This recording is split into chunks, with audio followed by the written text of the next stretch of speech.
Muy buenas noches con todos los participantes, sean bienvenidos. Hemos abierto nuestra aula virtual.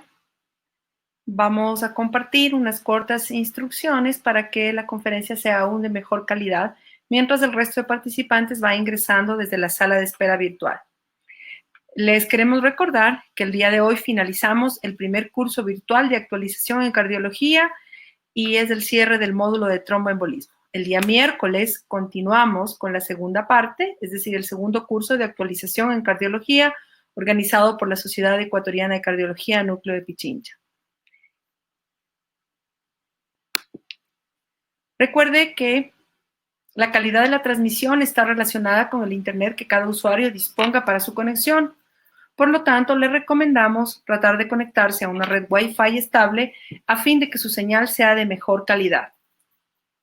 Si se interrumpe la transmisión o pierde audio, por favor presione el botón rojo que se encuentra en la parte superior de sus pantallas con la palabra reconectar. Inmediatamente retornará a la conferencia. Si usted se ha conectado desde una computadora, el chat del evento se encuentra hacia el lado derecho y si está conectado desde el celular, este está ubicado en la parte baja del mismo. Desde allí podrá realizar sus comentarios o preguntas al speaker. Las preguntas se contestarán al finalizar las conferencias. Recordarles que todas las conferencias que se han impartido durante esta primera parte del curso organizado por la Sociedad de Cardiología se encuentran cargadas en el canal YouTube de la Sociedad Ecuatoriana de Cardiología. Pueden ingresar directamente para revisar las mismas. A partir del día de mañana, ustedes recibirán la prueba correspondiente al módulo que estamos terminando de tromboembolismo y les esperamos el día miércoles. Muchísimas gracias. Con ustedes el moderador de esta noche, el doctor Joel Torres. Doctor Torres, bienvenido. Buenas noches. El día de hoy vamos a hablar sobre el tema antiagregación plaquetaria en el tratamiento de la enfermedad arterial periférica. Y quiero presentarles pues al speaker, a nuestro ilustre doctor Cristian Fierro. Él es un doctor en medicina y cirugía por la Universidad Central del Ecuador. Tiene un fellow en cardiología intervencionista por la Universidad de Miami. Es médico tratante del Hospital Metropolitano de Quito, instructor en cateterismo cardíaco de la Universidad de Miami y tutor de electrocardiografía y angiografía para los residentes del programa de medicina interna del Hospital Metropolitano de Quito. Con ustedes el doctor Cristian Fierro.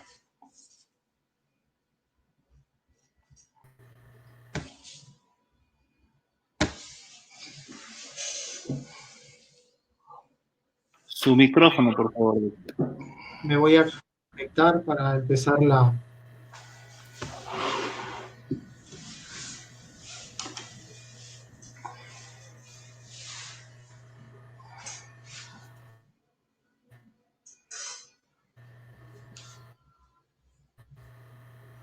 Que se vea la presentación. Quiero en primer lugar saludarles a todos mis colegas médicos y a nombre del Hospital Metropolitano de Quito y a nombre de la Sociedad Ecuatoriana de Cardiología, saludarles y felicitarnos por el Día Mundial del Corazón que estamos viviendo. Me ha tocado o me han pedido que hable sobre enfermedad vascular periférica y su prevención mediante terapia antitrombótica. En este sentido, creo que es importante poner el contexto de la enfermedad vascular periférica y sabemos que esta enfermedad es una de las manifestaciones de la aterosclerosis. Se reconoce actualmente que existen varios territorios vasculares. Reconocemos que existe un territorio arterial coronario, un territorio arterial cerebral por encima de las carótidas y se conoce actualmente como enfermedad vascular periférica a todas las enfermedades, tanto carotídeas, mesentéricas y de los miembros renales. A eso se llama enfermedad vascular periférica. En el 2010, la enfermedad vascular periférica afectaba a más de 202 millones de personas a nivel global y para el 2015 este número se había incrementado a 236 millones, de acuerdo a Lancet Global Health.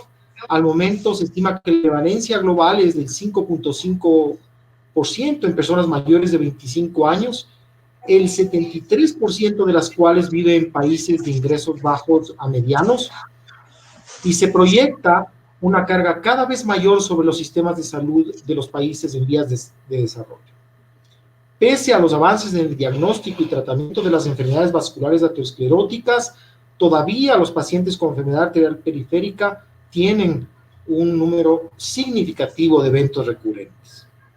Esta revisión tiene la intención de evaluar las estrategias actuales para disminuir los eventos cardíacos o cerebrovasculares mayores, por sus siglas en inglés MACE, y los eventos adversos mayores en los miembros, MAIL, mediante la terapia antitrombótica. Permítanme recordar un estudio del año 2009, publicado en el European Heart Journal, el registro REACH.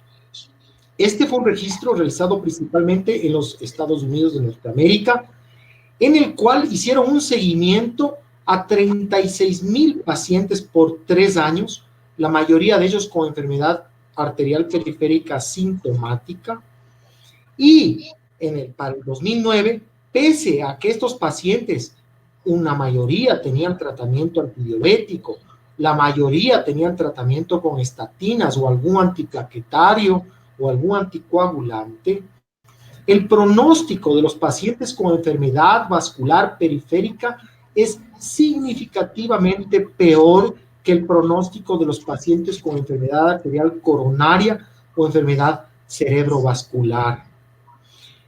Lo que es aún más llamativo, los pacientes que tenían enfermedad polivascular, es decir, enfermedad coronaria más enfermedad de los miembros inferiores, presentaban complicación de muerte vascular o de eventos vasculares a 3 años. De manera tal que los pacientes con enfermedad arterial periférica, sobre todo si esta es polivascular, presentan un peor pronóstico que los pacientes que han tenido accidente cerebral vascular o enfermedad arterial coronaria. Un estudio más contemporáneo en pacientes con diabetes tipo 2 y enfermedad arterial periférica, el subanálisis del EMPA-REG Outcome, demuestra también que, aún con los tratamientos actuales, los pacientes con enfermedad vascular periférica tienen un 14% de incremento de riesgo relativo a eventos vasculares mayores comparado con aquellos pacientes que no tienen enfermedad vascular periférica. De manera tal que mi punto es que los pacientes con enfermedad vascular periférica tienen peor pronóstico que los pacientes que han tenido accidente cerebral vascular o enfermedad arterial coronaria tipo síndrome coronario agudo. Otro estudio, el estudio Euclid, recientemente publicado, muestra también otra realidad, y es que la mayoría de pacientes sintomáticos con enfermedad vascular periférica no han tenido, cuando son randomizados, o infarto o accidente cerebral vascular, de manera tal que en este grupo de pacientes hay mucho trabajo por hacer todavía. Sin embargo de esto, en estos estudios más contemporáneos se ve todavía que el pronóstico a largo plazo de estos pacientes es malo y tienen más o menos un 10% de eventos recurrentes al cabo de 36 meses. Entonces, desde hace más o menos 20 años, sabemos que la arteriosclerosis es un factor primordial y las consecuencias de la aterotrombosis que nacen de la arteriosclerosis con sus efectos sobre el cerebro, sobre el corazón y sobre los miembros inferiores. En el centro de esta enfermedad se encuentra la arteriosclerosis, la cual es un proceso a través de procesos inflamatorios y de fuerzas vasculares, en la cual sabemos que se producen rupturas de la placa aterosclerótica y contacto del interior de la placa con colágeno y factor de von Willebrand que van a activar a la plaqueta y las vías de la coagulación. Al momento presente, tenemos varias formas de bloquear las diferentes vías de la activación plaquetaria, sea mediante aspirina por la vía del clombuxano A2, sea a través del receptor P2Y12 a través de estas medicinas, sea a través de Vorapaxar, inhibidor directo del receptor de trombina de la plaqueta, o de la vía de la coagulación a través de los inhibidores de la vitamina K o de los nuevos anticoagulantes orales que van a, en su mayoría, a bloquear el factor 10 activo o la trombina para evitar la agregación plaquetaria y los eventos trombóticos. De manera tal que hace sentido potencialmente mitigar estos efectos atacando sea alguna de las vías de activación plaquetaria o alguna de las vías de la coagulación. En este sentido, existen varias guías de tratamiento de la enfermedad vascular periférica y no voy a repetir ninguna de estas guías porque considero que hay nueva evidencia que cambia las recomendaciones de estas guías. Sin embargo, me hago eco de este llamado de la guía europea del 2017 en el sentido de que es de la mayor importancia que todos los cardiólogos seamos sensibles en cuanto al diagnóstico y manejo de los pacientes con enfermedad vascular periférica, ya que muchas de las enfermedades que vemos en el consultorio de cardiología coexisten con la enfermedad vascular periférica y muchas veces esta es asintomática. ¿Cómo se diagnostica la enfermedad vascular periférica y cómo se define? La definición de enfermedad vascular periférica ha variado, pero en general se acepta como enfermedad vascular periférica a un índice tobillo-brazo menor de 0.9 con o sin síntomas de claudicación. También estenosis documentada mediante algún método de imagen de las arterias periféricas o la historia de intervención previa, sea esta por angioplastía o por cirugía o por amputación. Y como decíamos antes, se reconoce que existen varios territorios vasculares. Esta enfermedad puede ser asintomática y el índice tobillo-brazo es tal vez la prueba no invasiva más útil para el diagnóstico y el seguimiento de la enfermedad arterial periférica. Es también un fortísimo marcador de aterosclerosis generalizada y de riesgo cardiovascular. ¿Cómo interpretar un índice tobillo-brazo?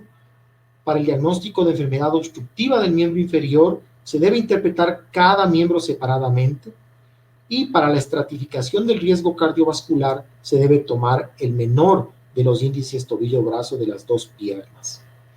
Así, un índice tobillo-brazo de 1 a 1.3 se considera normal y menor de 0.9 se considera ya normal y se asocia con una triplicación del riesgo de eventos adversos mayores en los siguientes 5 años. ¿A quién se le debería hacer una medición de índice tobillo-brazo de acuerdo a la Sociedad Europea de Cardiología?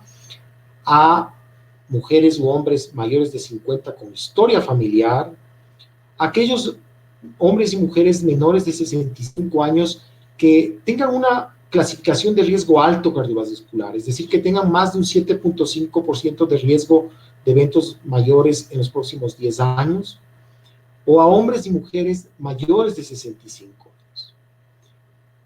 Otros pacientes que deberían someterse a un índice tobillo-brazo son aquellos pacientes que han tenido infarto o tienen enfermedad en otros territorios vasculares, o condiciones como falla cardíaca, falla renal crónica o aneurisma de la aorta.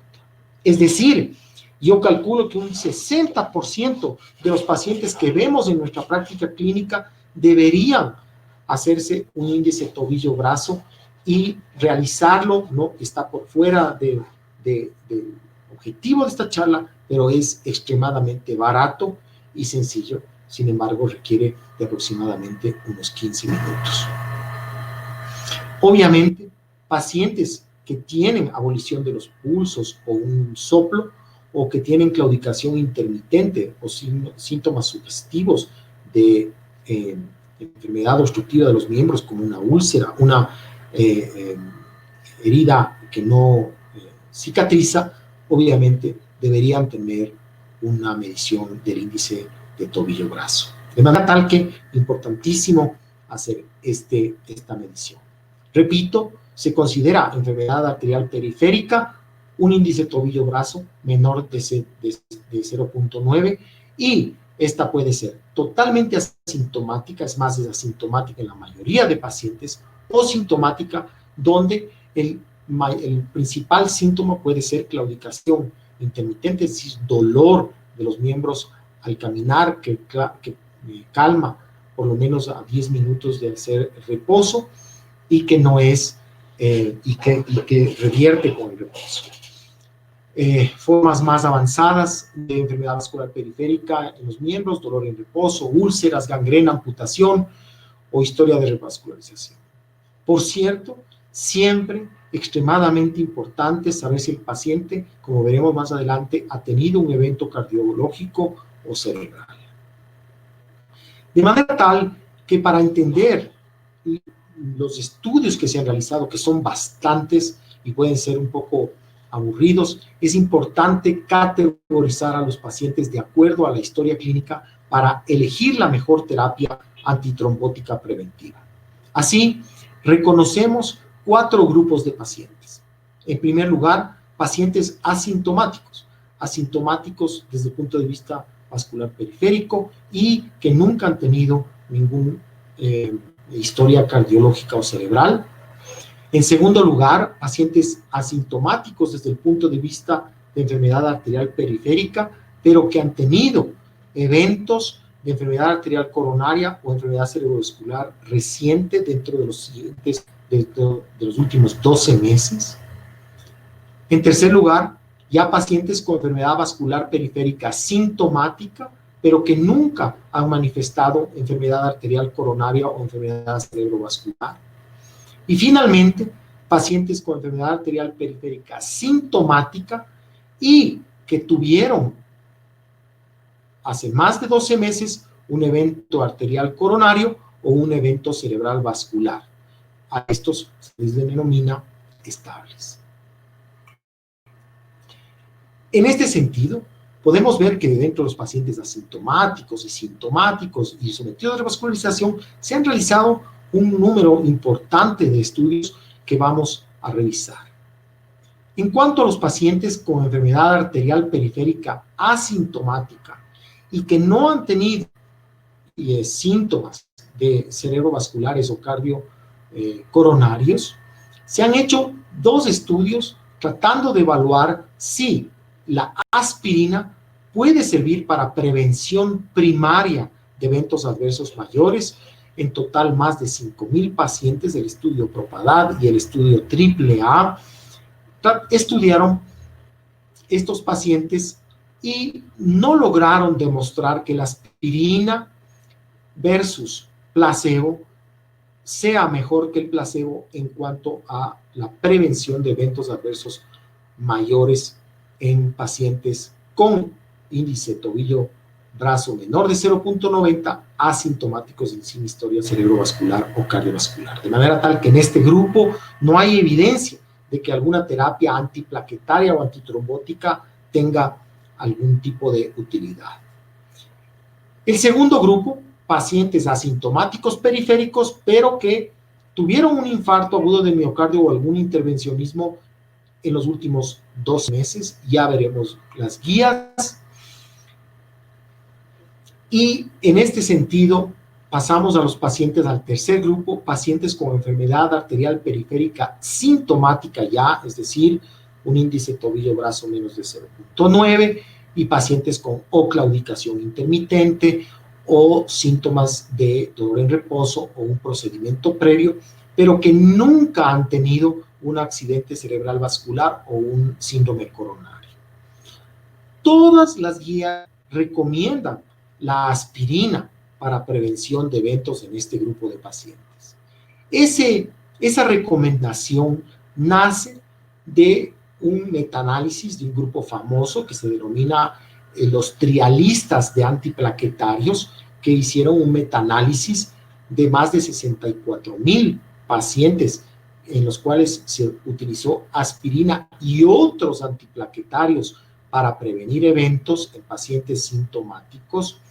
Y este estudio publicó que la aspirina disminuía en un 23% el riesgo relativo de eventos adversos mayores cardiovasculares y cerebrales en pacientes sintomáticos. Luego hubo el estudio ECLIPSE, un estudio más pequeño que demostró beneficios de la aspirina.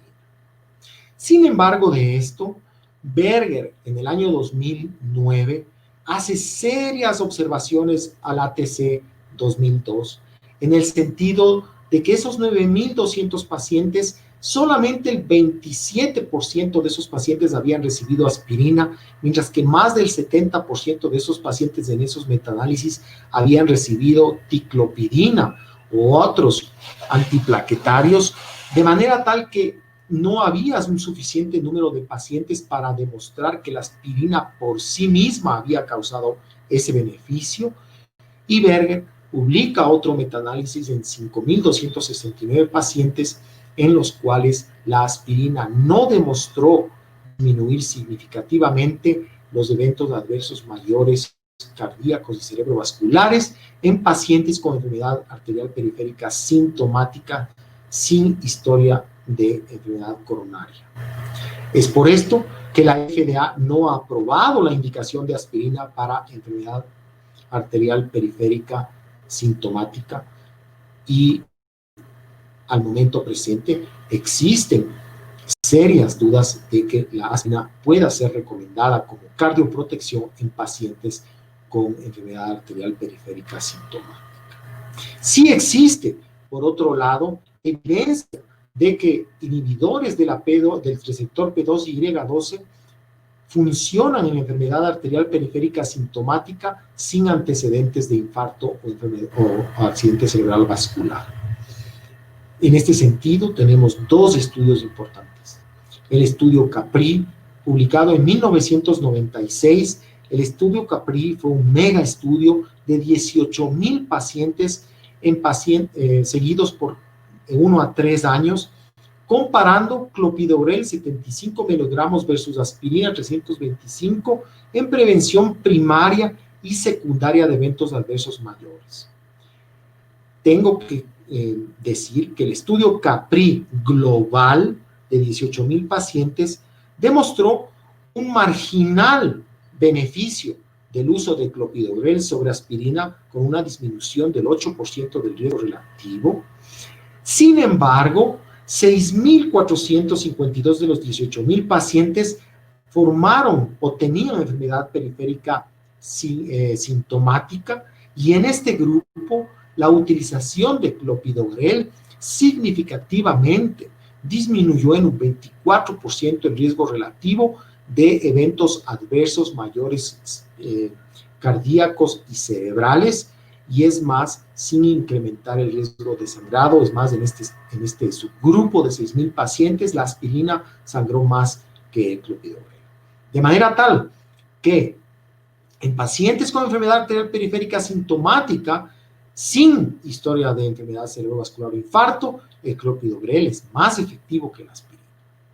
A esto se suma el estudio EUCLID, publicado en el 2016, un estudio importantísimo también, de casi 14,000 pacientes sintomáticos con enfermedad arterial periférica que fueron randomizados a recibir o ticagrelor 90 miligramos 2 veces al día o clopidogrel 75 miligramos y seguidos por 2.5 años. El estudio EUCLID no logró demostrar una superioridad del ticagrelor frente al clopidogrel con similares eventos de isquemia aguda o de revascularización. Mi manera de ver es que al momento presente tenemos estudios con más de 20,000 pacientes que avalan el uso de monoterapia de inhibidores de la P2Y12 en pacientes sintomáticos con índice tobillo-brazo de menos de 0.9 y sin historia de accidente cerebral vascular o sin historia de infarto. Es decir, como vimos en el Euclid, la mayoría de pacientes con enfermedad periférica que vamos a encontrar si los buscamos adecuadamente. El cuarto grupo, los pacientes con enfermedad arterial periférica sintomática, pero con historia de un síndrome coronario agudo o una intervención coronaria o accidente cerebrovascular en los últimos 12 meses. Permítanme recordar el estudio Plato. El estudio Plato fue publicado en el año 2015, fue otro mega estudio de más de 21,000 pacientes, en los cuales se comparó ticagrelor 90 miligramos 2 veces al día más aspirina versus clopidogrel 75 miligramos más aspirina en pacientes con síndrome coronario agudo y se les siguió por 9 a 15 meses. En el estudio Plato hubo un beneficio significativamente estadístico a favor de ticagrelor sobre clopidogrel. Este estudio Plato, sin embargo, tuvo un análisis de su grupo de pacientes con enfermedad vascular periférica sintomática, 1,144, y en estos pacientes no hubo una diferencia estadísticamente significativa en eventos adversos mayores comparando ticagrelor con clopidogrel. Es decir que en los pacientes que tienen enfermedad periférica sintomática, claudicación, han tenido algún intervencionismo o tienen enfermedad periférica con síntomas y que han tenido un infarto agudo de miocardio en los últimos 12 meses o un intervencionismo coronario, se recomienda doble antiagregación plaquetaria, sea con ticagrelor más aspirina o en segunda línea clopidogrel más aspirina. Bueno, ¿qué pasa luego de los 12 meses con estos pacientes sintomáticos que tuvieron un infarto luego de los 12 meses? En este sentido, hay dos estudios extremadamente importantes, el estudio Carisma y el estudio Pegasus TIMI 54. Los datos que ustedes ven en estas son de los subgrupos de pacientes con enfermedad vascular periférica. El estudio Carisma fue un estudio de más de 15,000 pacientes en los cuales se trató de continuar con doble antiagregación plaquetaria con ASA versus más clopidogrel versus ASA luego de 12 meses de un infarto. Y lo mismo, Pegasus TIMI 54, pacientes que habían tenido un infarto de 1 a 3 años, luego de 1 a 3 años se les daba ticagrelor 90 o 60 miligramos BID sobre aspirina. El estudio Carisma fue marginalmente positivo con una disminución del 7% del riesgo relativo de eventos adversos mayores. Y Pegaso fue un estudio también positivo marginalmente con una disminución del 15% del riesgo relativo de eventos adversos mayores en los grupos totales. Los dos estudios demostraron que hay un costo con utilizar doble antiagregación plaquetaria. Carisma, incrementando en el estudio original un 62% el riesgo relativo de sangrado moderado, y ticagrelor aumentando el riesgo de sangrado en un 200% del riesgo relativo. Sin embargo, estos dos estudios tuvieron un subgrupo de pacientes con enfermedad vascular periférica, 3,000 en el Carisma y 1,143 en Pegasus. En estos pacientes con enfermedad arterial periférica sintomática, que habían tenido un infarto más de 12 meses, de hace más de 12 meses, la doble antiagregación fue significativamente mejor que la no doble antiagregación, con una disminución del 25% del riesgo relativo de eventos adversos mayores con clopidogrel y una disminución del 31% del riesgo relativo en pacientes que tomaban ticagrelor en una dosis de 60 miligramos 2 veces al día. De manera tal que en pacientes con enfermedad vascular periférica, sintomática, que están actualmente estables luego de un infarto, hay que pensárselo bien a qué pacientes administrarles doble antiagregación. Sabemos que existe un beneficio, sin embargo, es recomendable pensar 3 veces en el sangrado, porque el sangrado también es un predictor de riesgos y recomendamos evaluar a los pacientes de peso bajo, pacientes que han tenido historia de sangrado, etcétera, evaluar para dar doble antiagregación. Sin embargo, sabemos que en este tipo de pacientes la doble antiagregación disminuye eventos, sobre todo en pacientes que tienen enfermedad vascular periférica severa. Permítanme hacer un minuto para hablar de Vorapaxar. Es una medicina que no existe en nuestro país. Vorapaxar es un inhibidor directo del receptor plaquetario de trombina.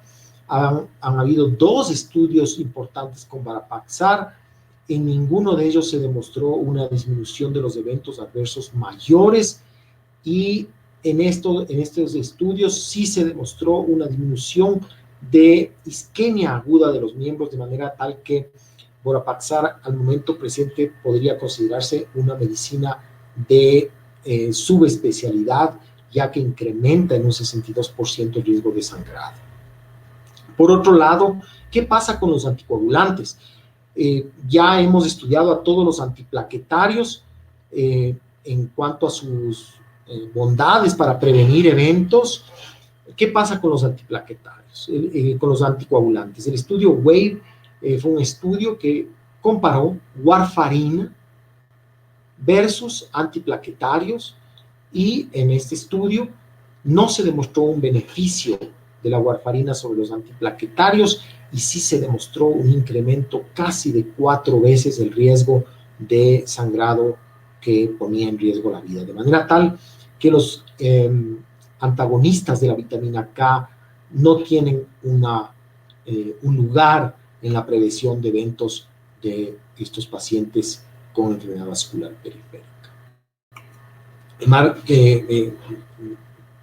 Recientemente se publica el primer estudio de prevención con los nuevos anticoagulantes orales, el estudio COMPAS, un estudio utilizando Rivaroxaban, y es un estudio que me voy a demorar un minuto más porque me parece importante, me gusta el estudio. Es un estudio de más de 27,000 pacientes, un esfuerzo enorme, en el cual se comparó Rivaroxaban en dosis baja, 2.5 miligramos 2 veces al día, más aspirina, versus Rivaroxaban 5 miligramos 2 veces al día, versus aspirina en 100 miligramos 1 vez al día, para prevenir eventos adversos mayores en una población de alto riesgo cardiovascular. Es decir, el 62% de los pacientes habían tenido un infarto, el 4% de los pacientes habían tenido un accidente cerebrovascular, 21% tenían falla cardíaca, y 27% de los pacientes, 7,000 pacientes en el estudio, tenían enfermedad arterial periférica sintomática. El estudio me llega porque el continente que más pacientes randomizó fue Sudamérica, principalmente Argentina, Brasil y Colombia-Ecuador. Uno de los principales investigadores, el doctor López, coterráneo nuestro. En este estudio, luego de 3 años, Rivaroxaban 2.5 miligramos 2 veces al día más aspirina 100 miligramos al día en pacientes de alto riesgo cardiovascular disminuyó significativamente en un 24% el riesgo relativo de muerte, accidente cerebrovascular e infarto agudo de miocardio. Este beneficio vino con una penalidad de un incremento del 70% del riesgo relativo de sangrado, principalmente sangrado menor, sea gastrointestinal o urinario. Cuando se calculó el beneficio neto de la medicina versus el sangrado, se demostró que el beneficio neto era una disminución del 20% del riesgo relativo de eventos adversos mayores.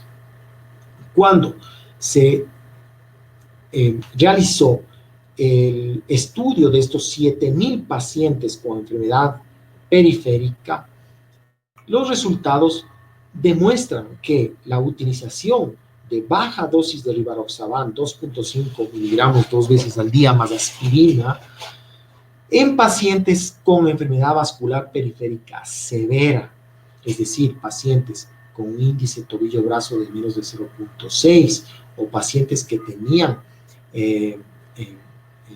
síntomas severos, el riesgo de eventos adversos mayores de los miembros disminuyó en casi un 50% el riesgo relativo de eventos adversos mayores. De manera tal que, por lo menos en pacientes con enfermedad vascular periférica severa, esta opción de utilizar rivaroxaban en baja dosis más aspirina se convierte realmente en una posibilidad.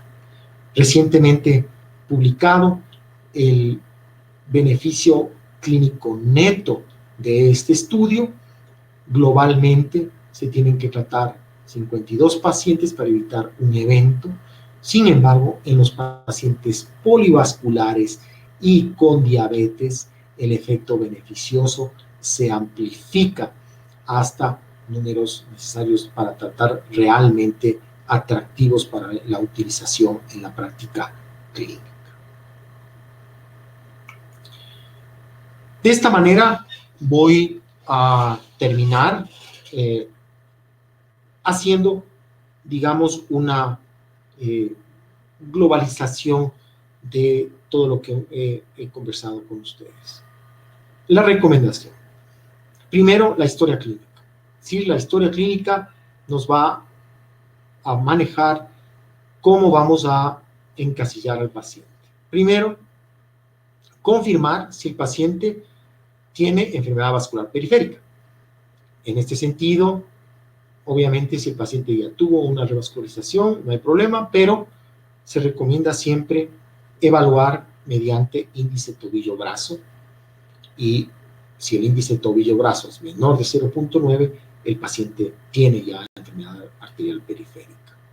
Segundo, evaluar los síntomas del paciente, es decir, evaluar si el paciente tiene síntomas de enfermedad vascular periférica, claudicación intermitente o síntomas más severos. En tercer lugar, determinar si el paciente tiene enfermedad coronaria clínicamente manifiesta, es decir, si ha tenido un síndrome coronario o una intervención percutánea coronario o un accidente cerebral isquémico en los pasados 12 meses. Entonces, en base a esta historia clínica, ¿no es cierto? Si el paciente es asintomático desde el punto de vista de enfermedad arterial periférica, no tiene síntomas vasculares periféricos y nunca ha tenido manifestaciones de enfermedad cerebrovascular o coronaria, no se recomienda iniciar terapia antitrombótica. Se recomienda, obviamente, manejar los riesgos cardiovasculares, dejar de fumar, hacer ejercicio, terapia con estatinas. Si el paciente es asintomático desde el punto de vista de enfermedad arterial periférica y tuvo un síndrome coronario o una intervención percutánea en los últimos 12 meses, se recomienda doble antiagregación por 12 meses, y luego de eso, si el paciente es asintomático, cambiar a terapia antitrombótica única, como aspirina o inhibidor P2Y12, de acuerdo a las guías de tratamiento para cada enfermedad, sea esta cerebrovascular o coronaria. Por otro lado, si el paciente tiene síntomas asociados a enfermedad vascular periférica y nunca ha tenido una manifestación de enfermedad coronaria o cerebrovascular, se recomienda clopidogrel o monoterapia con ticagrelor para prevenir eventos adversos mayores y preferiblemente clopidogrel, y en aquellos pacientes que sean malos metabolizadores de clopidogrel o que no toleren ticagrelor. En aquellos pacientes que tienen síntomas de enfermedad vascular periférica y que han tenido un infarto en los últimos 12 meses, se recomienda doble antiagregación plaquetaria, preferiblemente con ticagrelor más aspirina y en segunda línea clopidogrel más aspirina, y luego de los 12 meses se recomienda reevaluar al paciente. Si el paciente tiene bajo riesgo de hacer eventos periféricos, es decir, tiene un índice tobillo-brazo mayor de 0.60, no ha tenido mayor sintomatología, se recomienda un solo antiagregante. Pero si el paciente tiene riesgo de eventos en los miembros inferiores, se puede utilizar ticagrelor más aspirina o rivaroxaban en bajas dosis más aspirina para prevenir eventos adversos mayores cardíacos y eventos adversos mayores en los miembros. Sin demorarme más, les agradezco mucho y pues estoy abierto a cualquier pregunta. Muchas gracias.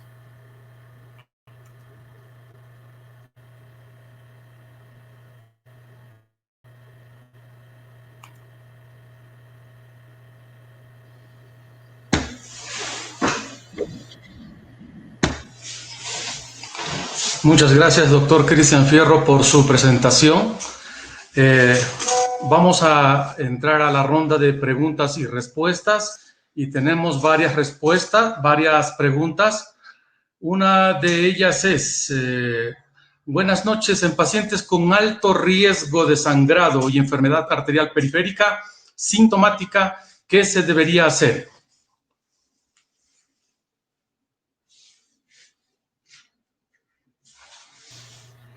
Ahí sí creo que se me oye, ¿no es cierto? Bueno, estos estudios, en verdad, los estudios que tenemos al momento presente, típicamente han quitado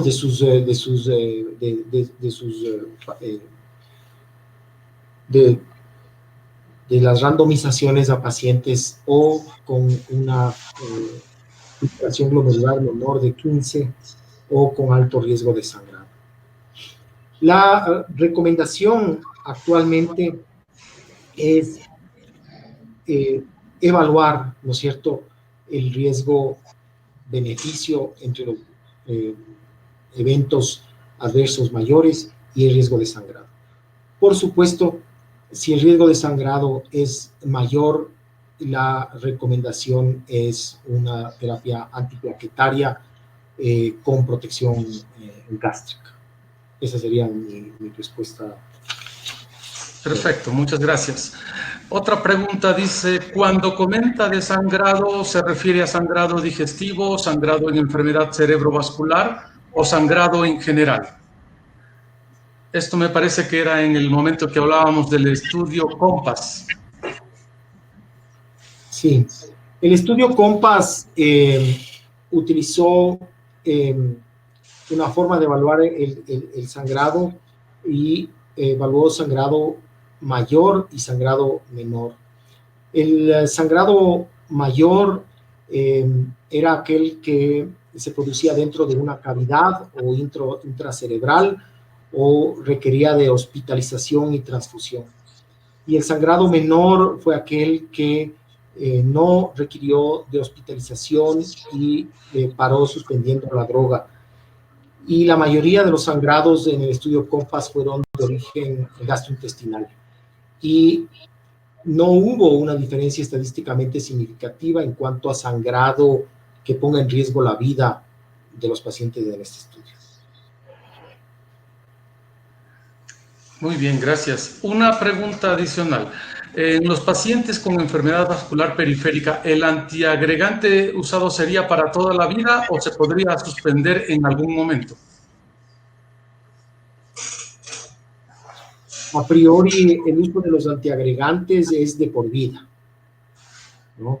Y obviamente existen situaciones donde puede ser necesario suspenderlo en caso de procedimientos quirúrgicos o en caso de procedimientos que pongan en riesgo al paciente de sangrar, ¿no es cierto? El típico caso, paciente con enfermedad vascular periférica que va a ser sometido a una colonoscopía y se le va a hacer unas biopsias. En esos pacientes obviamente se recomienda suspender la terapia antiagregante hasta que se produzca, pero a priori la terapia es de por vida, sí.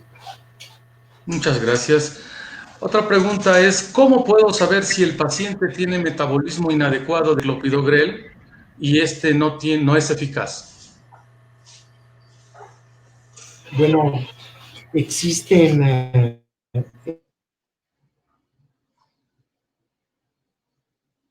de lo que se denomina agregometría para determinar si existe, sabemos que un 20% de los pacientes enrolados en estudios cardiovasculares no tenían un efecto esperado de clopidogrel, y estos estudios de agregometría plaquetaria no los tenemos aquí. Y se utilizan realmente en estudios clínicos o en estudios donde se realiza investigación con clopidogrel. No conozco, no sé tú, Joel, que exista algún estudio que se pueda pedir en el laboratorio para evaluar la respuesta de metabolismo a clopidogrel. Los estudios genéticos que se están realizando, pero yo no conozco que en nuestro medio se los estén haciendo, ¿ah? Así es. Muy bien. Una pregunta. ¿Clopidogrel se podría usar en paciente COVID y enfermedad arterial periférica? No veo razón por qué no, Joel, realmente. Correcto. Otra preguntita que dice, los pacientes alérgicos a los AINES, ¿cuál sería la estrategia? Definitivamente un inhibidor de P2Y12, ¿no? Es decir, clopidogrel o ticagrelor. Correcto. Y esa sería una de las indicaciones. Otra pregunta es, el apixaban parece que es mejor en tener menos riesgo de sangrado y es más seguro en la asociación con aspirinita, con ASA. No lo sabemos, es decir, rivaroxaban, recordemos, ya tiene una amplia experiencia en estudios con doble antiagregación, ¿no? Este estudio COMPAS, más de 21,000 pacientes, y el estudio ATLAS, luego de infarto agudo de miocardio, con doble antiagregación plaquetaria, que también demostró un beneficio bien pequeño, pero demostró beneficio. Que yo conozca, no hay estudios todavía con otros anticoagulantes nuevos o anticoagulantes orales, de manera tal que no recomendaría utilizar apixaban para esa indicación de prevención de eventos adversos mayores en pacientes con enfermedad vascular periférica. Muy bien, yo creo que una última pregunta. ¿Hay evidencia actual del uso del silostazol sumado a los antiagregantes anteriormente mencionados? Sí. Silostazol está indicado para el tratamiento de la sintomatología, digamos, de claudicación intermitente y tiene un efecto beneficioso. La recomendación de la Sociedad Americana de Cardiología es utilizar silostazol en pacientes con enfermedad vascular periférica sintomática y al mismo tiempo utilizar antiagregación plaquetaria, sea única o dual, dependiendo del riesgo de perder uno de los miembros. Perfecto, muchas gracias, doctor Cristian, por sus respuestas. Las demás preguntas que sean emitidas o serán contestadas posteriormente vía email. Entonces, yo creo que hay que entender que la enfermedad arterial periférica, pues, es un problema bastante común, que no se le da mucha importancia y es necesario recalcar que se tienen que atacar, pues, las estrategias tienen que estar tomadas en cuanto a dieta, actividad física, dejar de fumar y, por supuesto, el control periódico con el médico tratante. Bueno, vamos a concluir este módulo de tromboembolismo y a partir de la próxima semana van a empezar el nuevo ciclo de actualización en cardiología. Entonces, el siguiente ciclo es cardiopatía isquémica del 30 de septiembre al 18 de noviembre. Entonces, esperamos que continúen. También les invitamos al primer Congreso Interamericano de Prevención Cardiovascular y a las 56 Jornadas Internacionales de Cardiología, que van a ser desde el 26, 27 y 28 de noviembre. Y van a haber múltiples profesores internacionales, todos intercomunicados por este mismo medio, de Argentina, España, Colombia, Perú, Canadá, Estados Unidos y Argentina, Venezuela y otros países amigos. Muy bien, y por supuesto, profesores invitados de Ecuador. También se les invita a participar en el concurso de temas libres en la modalidad de póster virtual y la fecha de envío es hasta el 31 de octubre del 2020. Poner atención a esto. Entonces, para finalizar, muchas gracias por estar presentes en este curso y participar activamente en el mismo. Nuevamente, gracias, doctor Cristian, y saludos a todos los participantes.